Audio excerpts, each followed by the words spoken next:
নবীর হাদিসের মধ্যে জানায়া দেয়, বরফ আছে না, বরফ পানির মাধ্যমে বরফ বানানো হয়। এই বরফ বানানোর পরে যখন এটা খোলা হয়, দিন দিন বরফ বা সময়ে সময়ে বরফ কমতেই থাকে, কমতেই থাকে, আর ধরে রাখার সুযোগ নাই। দুনিয়ার জীবনে আসার পরে হায়াতের জীবনটা শেষ হইতেই থাকে, হইতেই থাকে, ঠিক কিনা? ঠিক। হায়াতের জীবন শেষ হয় কিভাবে? মনিব গোলামকে বলে, এ গোলাম, আমি তোমার খেদমতে বড় খুশি হয়ে গেছি। গোলাম আর কি মনিব বুঝেন? আগের জমানায় ছিল গোলাম বান্দি। মনিব ডাক দিয়ে বলে, গোলাম, তুমি যেই খেদমত আমার করছো, আমি তোমার খেদমতে বড় খুশি হয়ে গেছি। আমি চাই তোমাকে আজাদ করে দেব, আজাদ করে দেব, তোমাকে স্বাধীন বানায় দেব। গোলাম বলে, মনিব, আপনি আমাকে কোন শর্তে আজাদ করবেন? কয় শর্ত মাত্র দুইটা। এক নাম্বার শর্ত হলো, তুমি আমার বালাখানার সামনে যে বাগিচাটা আছে, এই বাগিচার মধ্যে ডুববা, ঢুকিয়া ঢুকিয়া যেখানে একটা সুন্দর ফুল পাইবা, এমন একটা সুন্দর ফুল আমার জন্য নিয়ে আসবা। এই ফুলটা দেখিয়া আমি তোমার প্রতি খুশি হয়ে যাব, এর বিনিময়ে আমি তোমাকে আজাদ করে দিব। তবে একটা শর্ত গোলাম, বাগিচার যেই দরজা দিয়ে ঢুকবা, এই দরজা দিয়ে তুমি আসতে পারবা না। এ কথার সংক্ষিপ্ত কথা হলো, তুমি সামনের দিকে যাইতে পারবা, পিছনে আসতে পারবা না। এবার গোলাম বড় খুশি হয়ে গেছে। ও মনিব, এটা তো সাধারণ একটা শর্ত, অসুবিধা নাই। এবার আমি বাগিচার মধ্যে ঢুকে যাই। গোলাম খুশি মনে বাগিচার মধ্যে ঢুকে গেছে। বাগিচার মধ্যে ঢুকে দেখে, বাগিচার শুরুতে অনেক সুন্দর সুন্দর ফুল। বাগানের মধ্যে সুন্দর সুন্দর ফুল হয় না? নার্সারির মধ্যে দেখেন না আপনারা? এই যে শীতের সিজন, অনেক সুন্দর বাহারি ফুল ফুটবে। এই শত শত ফুল, এই সুন্দর ফুল বানায় দিয়েছেন কে? আল্লাহ। জোরে বলেন আল্লাহ। আল্লাহ। আল্লাহকে ডাক দেন আল্লাহ। আল্লাহ। জোরে বলেন আল্লাহ। আল্লাহ।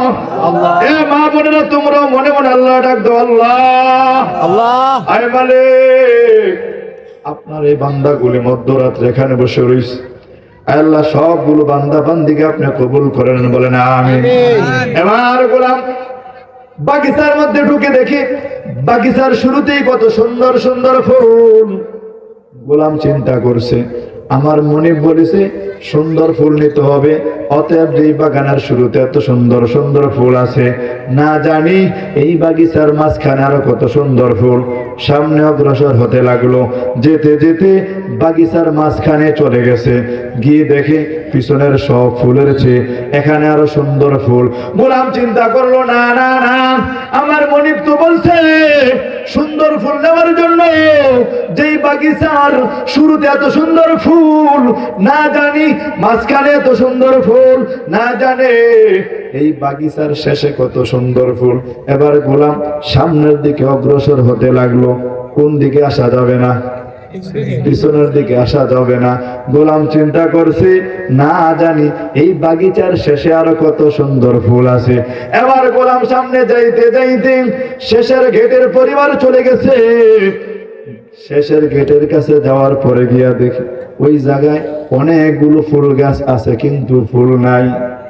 এবার গোলাম চোখের পানিগুলো ছেড়ে দিস, ও মনিব, আপনি তো আমাকে সুযোগ দিয়েছিলেন সামনের থেকে ফুল নেওয়া যাবে, পিছনে দেওয়া যাবে না।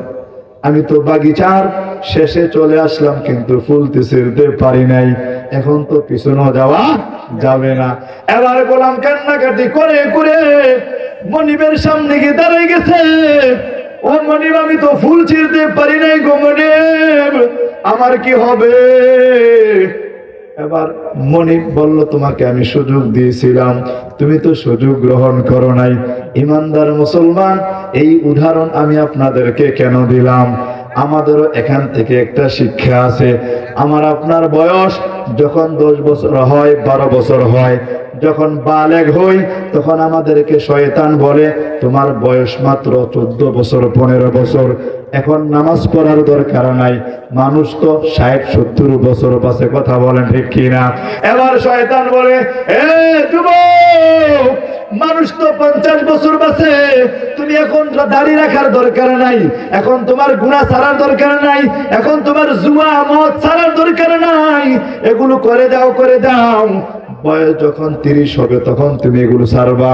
30 যখন পৌঁছে তখন শয়তান আবার ধোঁকা দেয়, তোমার তো মাত্র 30 বছর, মানুষ তো 60-70 বছর বাঁচে। এভাবে ধোঁকা দিয়া যখন 60-70 বছরে পৌঁছে শয়তান বলে তোমার দাড়ি রাখার দরকার নাই, মানুষ তো আরো বাঁচে। এভাবে যখন ধোঁকা দেয় হঠাৎ করে মালাকুল মাউত তোমার আমার সামনে এসে হাজির হয়ে যায়। তখন বান্দাটা বলে ও আল্লাহ, আমি তো সারাটা জীবন এভাবে ধোকায় কাটায় দিলাম, আপনি তো আমাকে 70 বছর দিয়েছিলেন, 60 বছর দিয়েছিলেন, আমি তো আপনাকে খালেজ দিলে একবারও ডাকতে পারি নাই, আপনি আমাকে তাহাজ্জুদের সময় ডেকেছিলেন, আপনি আমাকে ফজরের সময় ডেকেছিলেন, আপনি আমাকে জোহরে ডাকছেন, আসরেও ডাকছেন, মাগরিবও ডাকছেন, ও আল্লাহ আপনি তো আমাকে ঈশার মধ্যেও ডাকছেন, কিন্তু আমি বড় অধম গুনাহগার, আমি আপনার ডাকে সাড়া দিতে পারি না গো মালিক, আমার জীবনটা গুনায় কেটে দিলাম। আল্লাহ এখন তো আমার জীবনের আমলের খাতা শূন্য হয়ে গেছে, আমাদের মধ্যে এমন মুসলমান আছে না নাই? আছে না নাই?